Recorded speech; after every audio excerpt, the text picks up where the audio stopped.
cuidado con los muertos.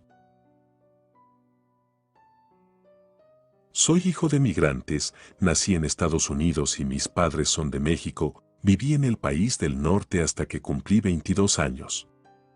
Los restaurantes de comida mexicana, lo más cercano que he estado de las tradiciones mexicanas es la fiesta del 5 de mayo.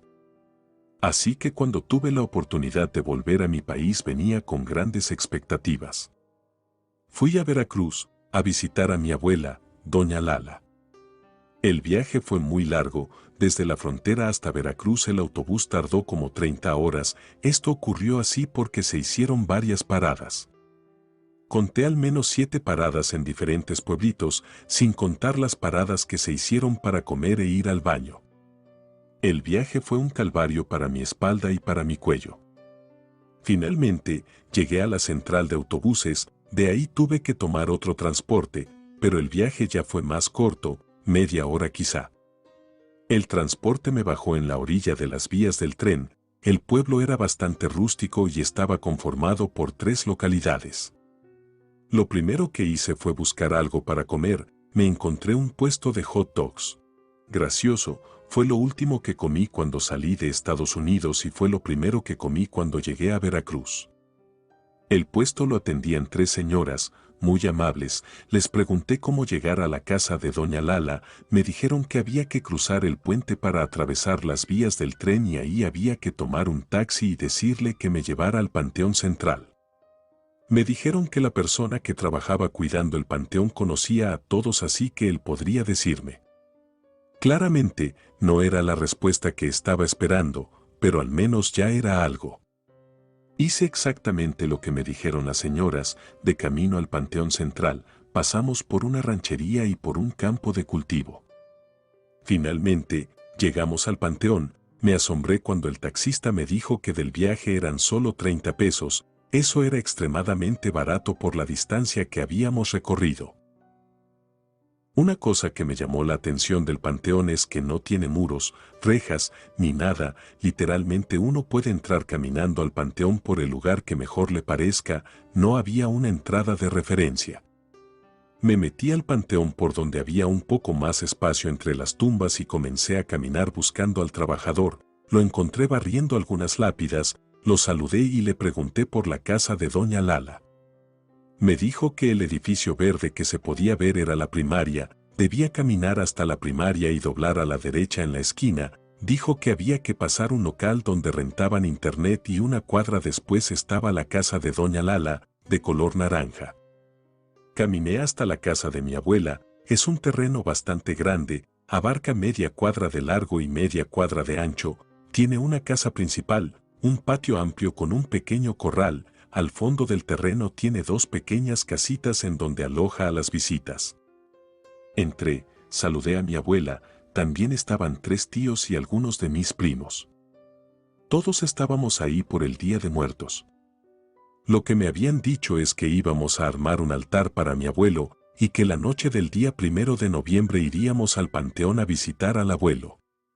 Por la noche, después de cenar, mis primos y yo fuimos a una cantina, ahí había música en vivo, escuché una canción que me llamó mucho la atención, hablaba sobre un tipo que se enamoró de una bruja cuando la vio volar a las 2 de la mañana.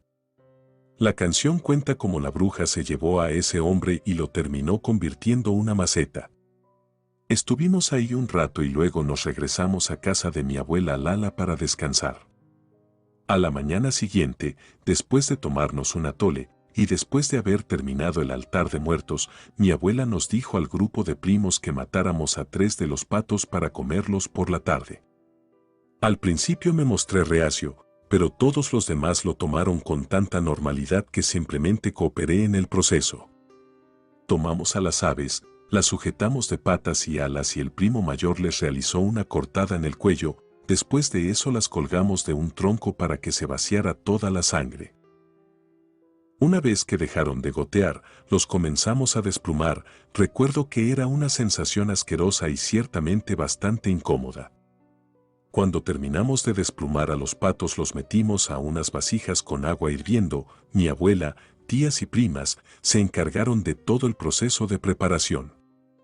Mientras tanto mis primos y yo salimos a dar la vuelta, me dijeron que me llevarían a un lugar interesante. Era una casona vieja y abandonada que estaba alejada.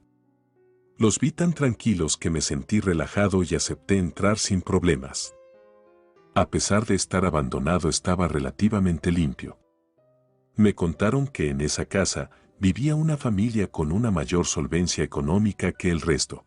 No eran millonarios, pero sí tenían bastante dinero. Me dijeron que se dice que una noche de Día de Muertos la hija menor se quedó despierta para ver el momento en que los muertos llegaban al mundo de los vivos. A la mañana siguiente sus padres la encontraron en su cuarto, sin vida, parecía que había sido ahorcada y cerca de su ventana estaba un cirio blanco. Se supone que el padre enloqueció y la madre se quitó la vida. Detalles más, detalles menos. Mientras me contaban la historia estábamos caminando por la casa y nos detuvimos afuera de un cuarto. Mis primos me dijeron que ese había sido el cuarto de aquella chica. Me animé a entrar para echar un vistazo y pude ver el cirio, parecía nuevo y brillaba con fuerza. Quedé impactado.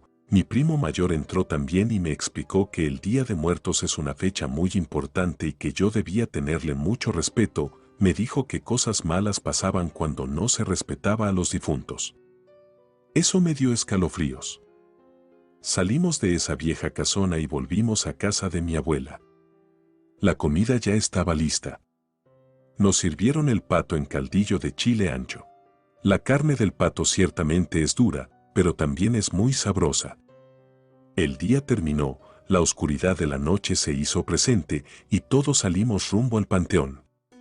Toda la gente, de las 3 comunidades, estaban marchando hacia el panteón, hasta los niños, algunos llevaban velas, otros llevaban música, y otros iban tronando cohetes. Eso definitivamente parecía una fiesta. Antes de entrar mi abuela me dijo que estaríamos ahí toda la noche y que si me daba sueño podía dormirme sobre alguna de las tumbas, pero que primero debía pedirle permiso al muertito para no hacerlo enojar. Eso se me hizo raro, pero, en fin. Con el pasar de las horas iba llegando cada vez más gente. El panteón se llenó, había personas por todas partes, había mesas para sentarse a cenar, había bocinas con micrófonos para ir a cantar, alcohol, perros y niños jugando y corriendo entre las tumbas. Era raro ver eso. Todo el cementerio estaba iluminado, todo menos un sitio, al centro del cementerio, rodeado por las tumbas y por la fiesta que había, se encontraba una especie de cama hecha de cemento. Nadie se acercaba y por alguna razón la luz rodeaba el sitio, ahí estaba completamente oscuro. Traté de ignorarlo, pero entre que platicaba con mi familia, me tomaba una cerveza o iba por un taco, no podía evitar voltear a ver ese oscuro lugar. Como a las 2:30 de la madrugada comenzó a darme un poco de sueño, yo era el único, pues todos seguían bien despiertos y con energía. Entonces, para evitar dormirme decidí ir a dar una vuelta por el panteón. Mientras caminaba, sin querer puse un pie encima de una de las tumbas. En cuanto me di cuenta retrocedí rápidamente, volteé a todos lados para asegurarme que nadie me hubiera visto, y entonces, a lo lejos vi a una muchacha de piel blanca. Llevaba un ajustado vestido rojo, tenía el cabello largo y suelto. Ella me vio y me sonrió. Luego comenzó a caminar alejándose de la gente. Yo decidí seguirla. En ese momento no me di cuenta, pero ella estaba yendo en dirección de aquel oscuro lugar que yo había visto antes. Se me perdió por un segundo, pero tras buscarla la vi sentada en la cama de concreto. Me abrí paso entre las tumbas y llegué hasta donde estaba ella. Me senté un poco al otro extremo de la cama de concreto. Le hablé, pero no me respondió, entonces decidí acercarme un poco. Apenas le iba a tocar el hombro cuando escuché que dijeron mi nombre. Era uno de mis tíos, me estaba gritando que saliera de donde estaba. Yo no entendía por qué, entonces volteé hacia la chica y ella me estaba viendo, pero eso ya no era una muchacha. Tenía la piel de un color azulado, le faltaba la nariz, su vestido estaba roto y se podían ver sus costillas expuestas. Me asusté y salí corriendo hacia donde estaba mi tío. Me llevó de regreso a donde estaban todos, me sirvió un trago de tequila y me preguntó qué había pasado. le conté. Entonces me dijo que la tumba que había pisado era la de esa muchacha, me dijo que esa muchacha era aquella que había muerto por querer ver cuando los muertos llegaban al mundo de los vivos. Yo estaba pálido del susto, mi tío me dijo que había tenido suerte, pues yo no era el primero que había tenido un encuentro con esa muchacha, también me dijo que algunos de los que tuvieron la mala suerte de encontrarse con ella amanecían sobre esa cama de concreto, muertos, como si los hubieran ahorcado. Relato escrito y adaptado por Ramiro Contreras.